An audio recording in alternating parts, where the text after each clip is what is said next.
Thank you for watching Edison Now, our first official podcast.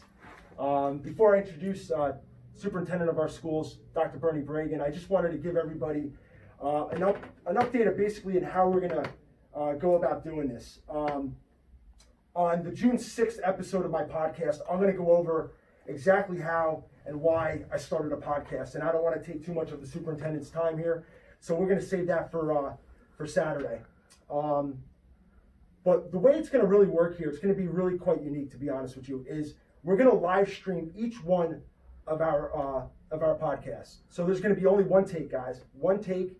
But one thing we're also going to do is right in the middle over here is we're going to actually upload, and my executive producer, Ken Nelson, he's going to upload each individual podcast, the audio version, and you're going to be able to actually go to our website at edisonnow.com and click on the link and just listen to at your own leisure to the audio version of each individual podcast.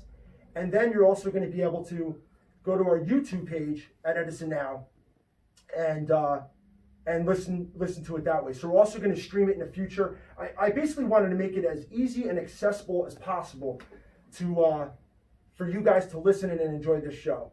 And again, on the June 6th episode, I'm going to go into more detail about how we got here, why I decided to do a podcast, and again, I didn't want to take too much of Dr. Bragen's time, and that leads me to our first official guest, Dr. Bragen. Dr. Bragen, thank you for joining me. Happy to be here, and happy to be your first guest. I appreciate it. You know, it's funny. I've seen you walking. Seems like we've done this before. I know. We've done this before. A lot has changed actually between our last visit. Absolutely. It's funny, I see you driving around town. I've run into you at a couple charity events. I've seen you walking up to Dunkin' Donuts, I believe. Mm-hmm. So you're not just home sitting on the couch eating popcorn. You're actually at work here. You want to just go over what your schedule has been like since this pandemic?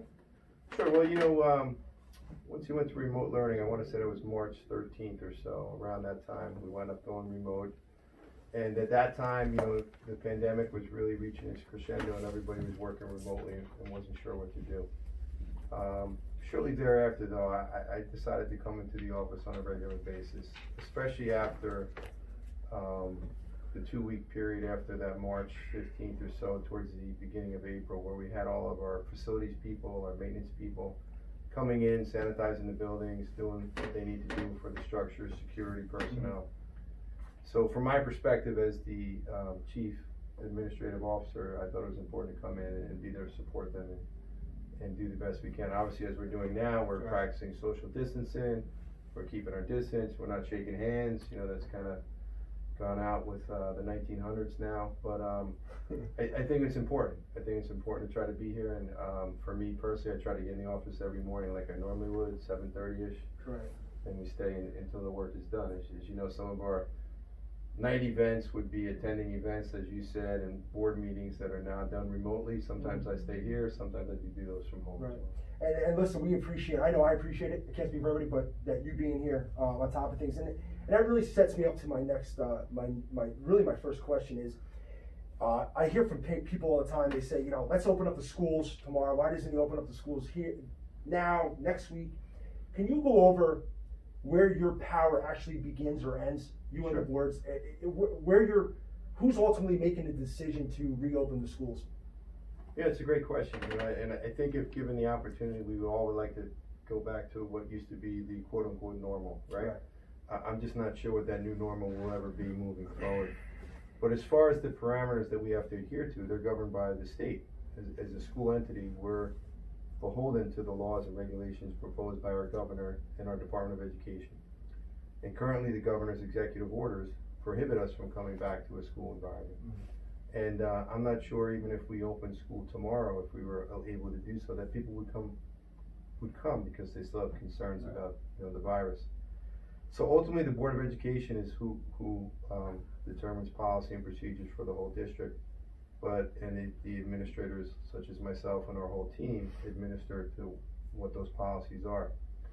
We all do answer to the governor, though, in the state Department of Education. So right now, if you looked at the preschool guidance that was provided, and the governor's executive order, I want to say it was number 149, allows preschools to start coming back on where you have people actually in the preschools effective, I wanna say it was June 15th. But the parameters for that are really extensive.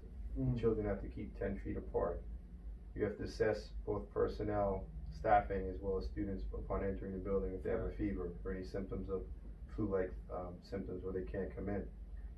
And they have to wear masks and face shields and different things, different parameters that if you look at our schools, our 19 schools and our almost 17,000 students, I'm not sure we could ever keep people 10 feet apart and still do what we need to do. That was my next question is even when the governor decides to open up the schools, what we have here in Edison is we face a major problem still, and that's the massive overcrowding that we have. And I know your current budget has 11 million allocated to Lincoln School, which is great.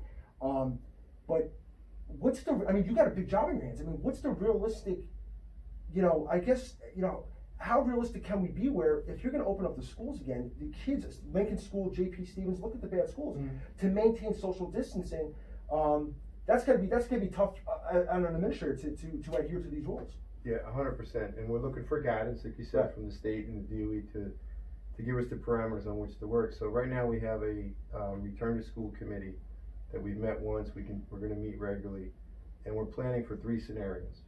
The first scenario is everybody's back on site in our schools in September. The second scenario is everybody's working, everyone meaning the students, are having their education totally remote, as we're doing now. And the third scenario is some type of blended model between the two. And it's a lot of logistics to determine what it's going to look like. As you said, our schools are somewhat crowded to begin with. You mentioned Lincoln Elementary School and John P. Stevens, probably our most crowded schools. It would be really hard to practice social distancing as it exists now with those schools being in full session on a daily basis. So does that mean we don't come in every day, every other day? Some come in for a portion of the day. So all options are on the table. We're exploring all of that now. We're looking for guidance. We were told that we would get more guidance from the Department of Education by the end of June for September. But I think about some of our most needy students, some of our special education students and some of our younger students, how the remote learning, as expertly as we can do it, it still isn't the same. There's a lot of that burden then falls on the parents who are home, because you have a 3-year-old child, a 5-year-old child, they're not gonna sit in front of a Chromebook or an iPad for 4 hours. Where your older kids will do that self-motivated discovery learning and things like that. So we can't wait for us to have the opportunity to get back in person, but it has to be at a time when it's safe. And we're praying that a vaccine comes along quicker than is anticipated. That would maybe help us all on that. What you have no better person to ask than you to where do you think, and if you can't answer this, that's fine, I understand that, but where do you think we're headed towards? Do you think we're headed towards a September after Labor Day opening? Do you think we're headed that way, or do you think it's going to be a delay? What's your consensus? If you can't answer that, I would understand. If I had my druthers, I would like to have some type of on-site learning for our children because they really need it. But I have to go by the guidance that's provided by the state as well as the governor's office and the Department of Education. It depends on really, and if you looked at the information as, the term that we all use now is flattening the curve. If you look at the data from what we saw actually on the governor's address today, that has happened. We're in the downslope of the curve. The unfortunate thing is as things get loosened up as they appear they're going to be over the summer, would that mean we then have a rise in those cases, which is another concern. So I would love to say in September we come back, everybody's great, we have masks and we have, proper sanitation techniques and sanitizing the buildings and everybody's safe. But it really depends on the climate, Anthony. I can't answer that. So that's why we're planning for those 3 different scenarios, as we said. And again, if you ask me from a personal perspective as well as the district leader, I hope we come back to some facsimile of what we used to be. It's why we do what we do. Absolutely. That interaction between students and staff is as great as we try to replicate it remotely, it's not the same. I got to be honest with you. I speak. When I announced that I was going to meet with you, I get a lot of calls from a lot of parents, a lot of teachers. And one thing over the last couple of years, I've developed good relationships with a lot of your educators. And to be quite honest, it's shocking. Like I would think, I'm not an educator. I would think, hey, listen, what's better than being at home, doing your job from home? But it's unanimous. They all want to be back. They all want to see their students. And you know, it just goes to show you that it takes a special type of person to become a teacher and educator, because they all miss their students. And when you talk to them, they all want to see their new students come September. And they know the ramifications. They know that the hurdles that are going on. But it's, you know, you think, oh, it's a free vacation, I'm at home. It's not like that. They really want to be back in the classroom. It's interesting you say that, because that's some of the perception that people have too, even for the administrators.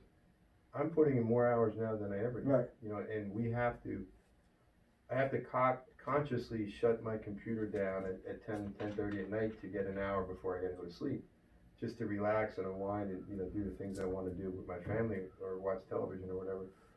But if you don't allow yourself the fact that you're not actually always on site, like I'm here, but the buildings are somewhat vacant of students, right, and of staff members. So you feel like if I get an email or something, I gotta address it. Right, if I'm doing a Zoom connection and the student missed the time I had scheduled, I want to try to connect with them later on, and you find yourself doing these things all hours of the night because you can. Right. You're right. On a typical school day, you don't have the availability or the expectation to do that. But now that we've gone to this remote learning, you can do it, and you know, so you try as best you can, and you find yourself, and I found this from many of our administrators and our teachers saying, geez, Bernard, I'm working more hours than I ever did. Right. You know, so the perception that it's easier, I think, is inaccurate. And I'm not saying you said that, but I think all of us, as we start doing this, and then as we try to step up our game, for lack of a better word, to get better at it, it's even harder. Because we weren't used to learning remotely like this. That's not what we signed on for. But it's encouraging to know that the teachers, the educators, there's more than just, you know, the ABCs. There's the relationships. Absolutely. And that's one of the key things where I think you get out of school is building those interpersonal relationships. The soft skills are more important. Exactly. Graduation. Update on graduation. I know the governor has came out with something where he's allowing whatever you want to call it. Any update on graduation? Yeah, you know, it's funny because, you know, the guidance we've gotten is they said after July 6th you can have some type of in-person graduation. But you have to rely on what the parameters are at that time of graduation as far as social distancing. Well, as it stands now, while you can have it, you can't have a graduation greater than 25 people. Now, you know our town. That's one family, right? You know, I come from an Italian family of 5. That's my whole clan takes to 25 people. So right now, an on-site is not realistic. So we have our virtual graduations planned for John P. Stevens High School as well as Edison High School on June 16th, which is the last day of school. I don't want to give it all away. There are some things that we're trying to keep secret. To try to make it special. We'll talk after. We're trying to make it special for the students, you know, and in this difficult time for them in their senior year, that somehow is going to be unique, right, compared to at least mine. However, if there's an opportunity in July, we have dates scheduled in July where we will have on-site if permitted. Both high school principals, Dr. Shallop and Mr. Ross, are planning for those. And I hope that we can, and it would be only for those students that wanted to participate. They will have officially graduated already. But, you know, for some students, getting the opportunity to put on their robe and be out with their peers as close to a normal graduation as possible is really meaningful for them. So if we can do it, we will. Recently, there was a couple articles, NJ.com, reporting that. And it's funny. A couple years ago, I ran for the board of ed, and I made a statement. I said, you know what, the school districts, Edison specifically, had to become more fiscally responsible, just because the state was growing more and more. Let's just say broke. Okay, and as I put it, we are one catastrophe away from basically school districts not receiving the funds that they quote unquote deserve. Or that is owed to them. Recently, it's came out that New Jersey, it's about $350 million or so that school districts will not be receiving. Edison, I think that leaves Edison about $2.93 million. Can you let everybody know what that exactly means for Edison in terms of? That's a great scenario you said, and you know, those of us that were in leadership positions in schools before, if you think about the housing bubble crisis almost 10 years ago, we dealt with something very similar, where the state just said, listen, we don't have the money. Right. And you don't have to be a rocket scientist to figure out that when this started happening and we started shutting things down, that the state was losing significant revenues, right? You just looked around, and I come from Tom's River, there was no cars on the road. Right. So it was obvious to see that.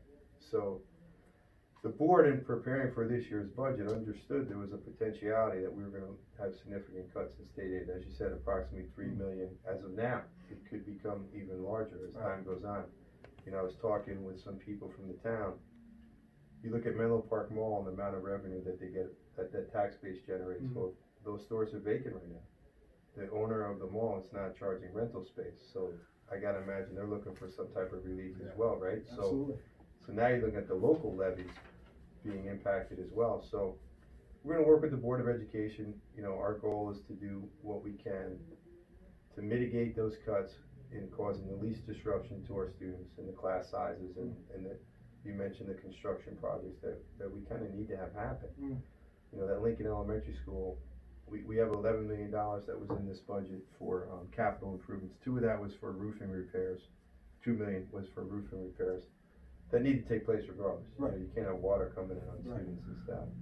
And then other 9 million we were hoping to dedicate to an addition to easy overcrowding at the Lincoln Elementary School.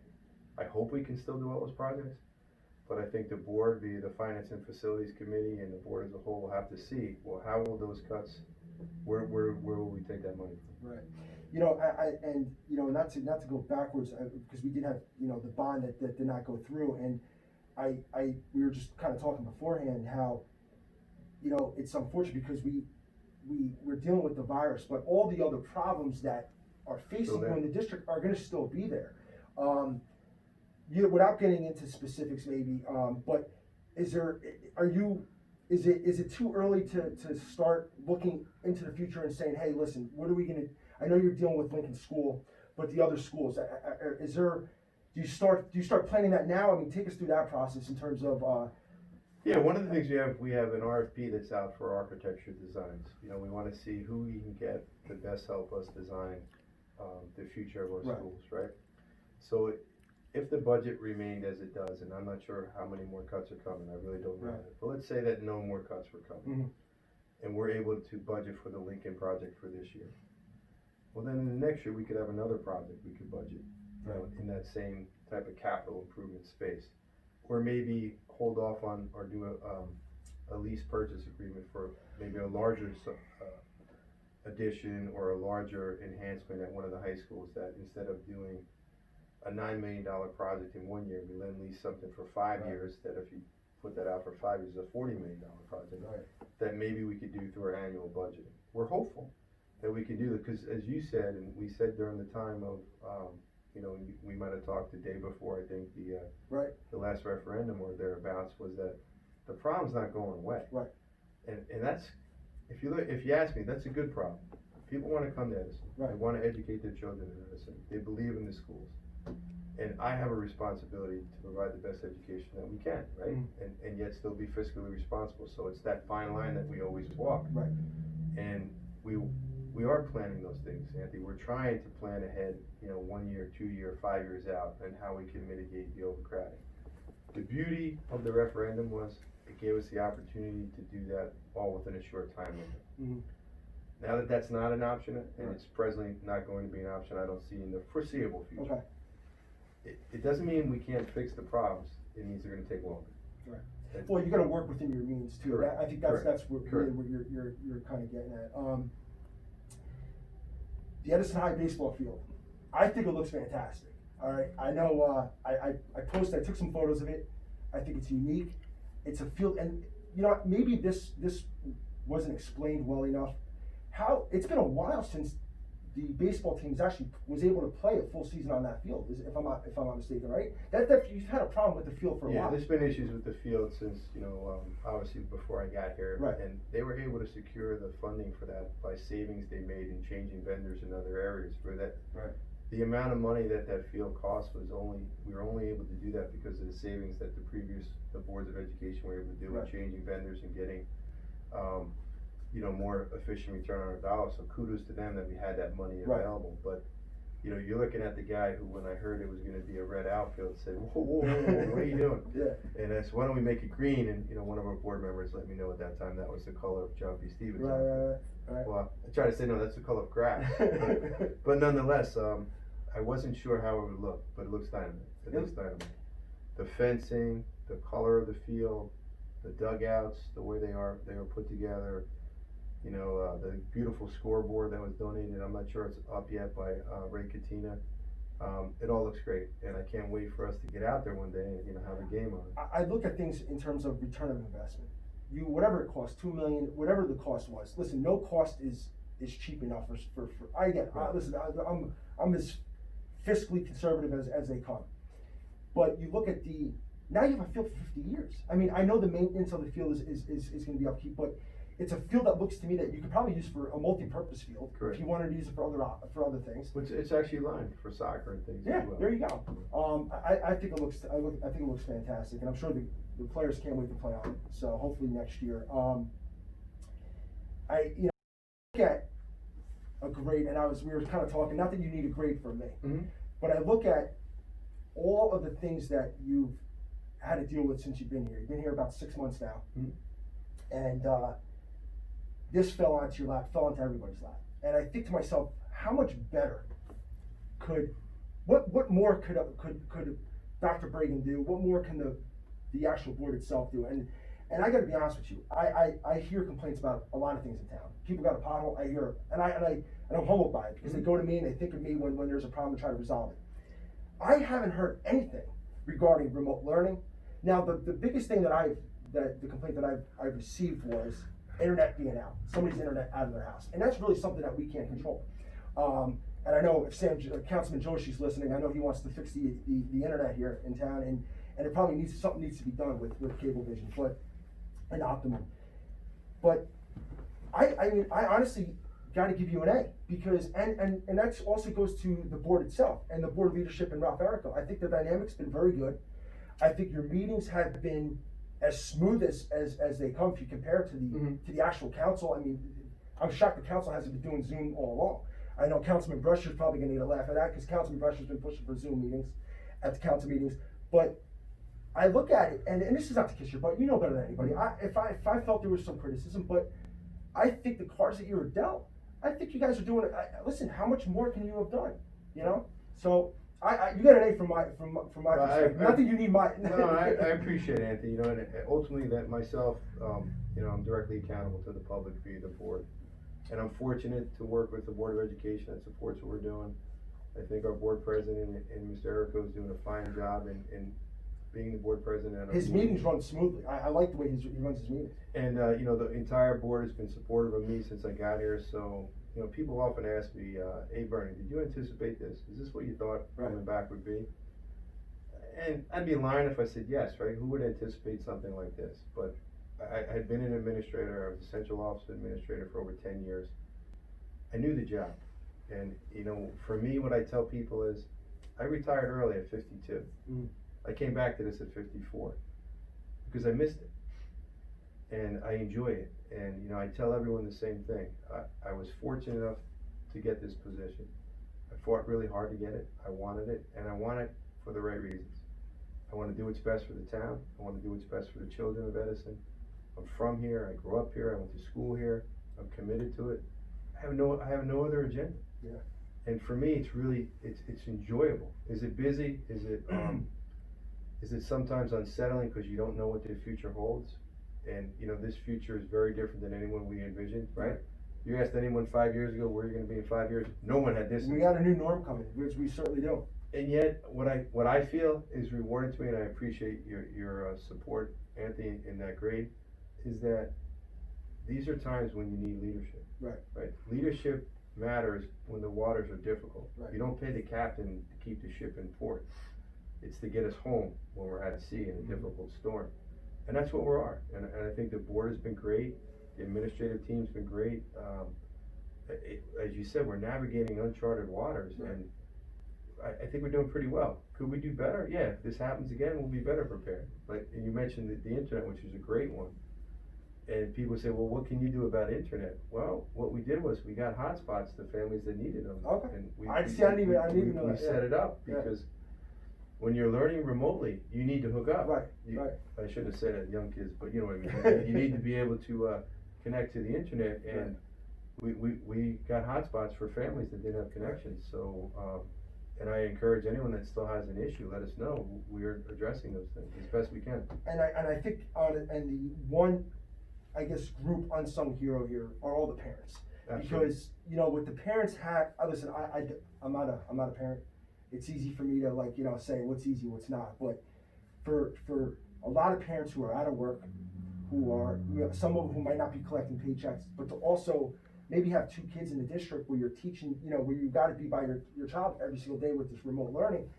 I think the parents of Edison, honestly, are the people of the year in the town, because honestly, to be thrown this, I couldn't imagine, you know, walking through 2 kids every single day, waking them up. It's a lot on the parents. It really is. I would agree with you 100%. And, you know, we always view the parents as our partners in this, right? Because anyone that is a parent, and you know that there's nothing more valuable than your child. Right. They give us their most trusted assets every day to do the best we can, right? To educate them and support them and help them develop as human beings. But we can't do that alone. Right. So we always work in concert with the parents. But I think in this environment, I agree 100%. Parents have put, especially the parents that are working as well, right? They're able to work remotely, but now it's funny when you see the Zooms with the, you know, the 5-year-old climbing over the parent and walking. But that's our life, right? We have a greater respect for everyone because we're all in the same boat in that respect. And it is a burden. And for the most part, what I've heard from parents is, you know, an undying support of what we're trying to do, which is appreciative. Absolutely. And that's Dr. Bragen. First of all, I really appreciate you taking a few minutes out. I know you're busy. If there's anything else you want to add, update the parents on, feel free to. Otherwise, we got to get out and play some golf soon. Love to. I know you're busy. I know you're busy. Never too busy for golf. At least a 9-hole. Yeah.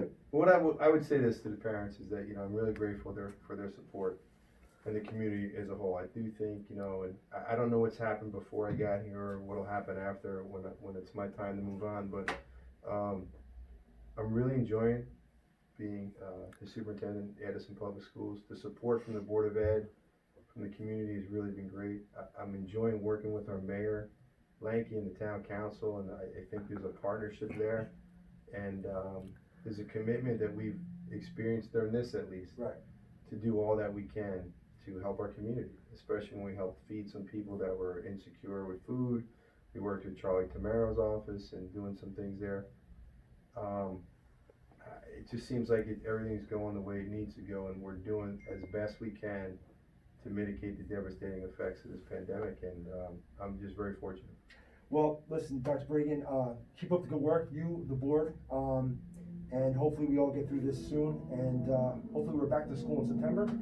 And folks, that's it for my first official podcast. You can upload it and the YouTube page. I'll have more instructions how to do that. And don't forget, on Wednesday, I'm going to be sitting down with Council President Joyce Ship Freeman on Wednesday, who recently made history as the first Black councilwoman and Black council president. So we have a lot to talk about with Council President Ship Freeman. Until next time, guys, take care and be safe. Thanks a lot.